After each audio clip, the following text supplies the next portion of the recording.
Hi friends.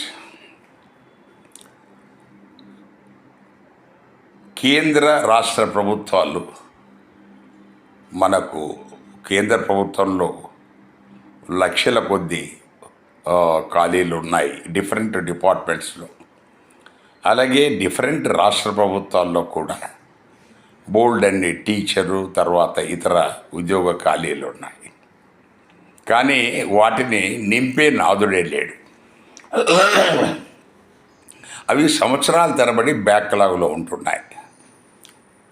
ఒక ఎమ్మెల్యేనో ఎమ్మెల్సీనో ఎంపీనో ఆయన ఖాళీ ఏర్పడితే దాన్ని ఒక ఒక 6 నెలల్లోనో 3 నెలల్లో నింపాలని చెప్పేసి రాజ్యాంగం చెప్తా ఉంది. సో మనకేమంటున్నారు, కార్యనిర్వాహక వర్గము తర్వాత ఈ శాసనసభలు తర్వాత హైకోర్టులు కోర్టులు న్యాయ వ్యవస్థలు, ఈ 3 దేశంలో మూల స్తంభాలు అంటున్నారు. సో వాటన్నిటికీ ఒక టైం ఫ్రేమ్లో జరుగుతున్నాయి.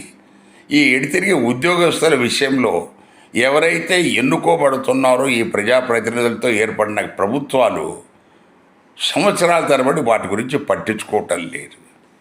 సో ఇక్కడ ఒక వేకెన్సీ ఏర్పడిన తర్వాత దాన్ని కూడా ఇంతకాలంలో నింపాలన్న ఒక నిబంధన పెట్టకపోతే అది వాళ్ళ ఇష్టారాజ్యంగా మనకు నడుస్తుంది. సో దీని మీద మనకు కోర్టులు ప్రభుత్వము దృష్టి పెట్టాలి.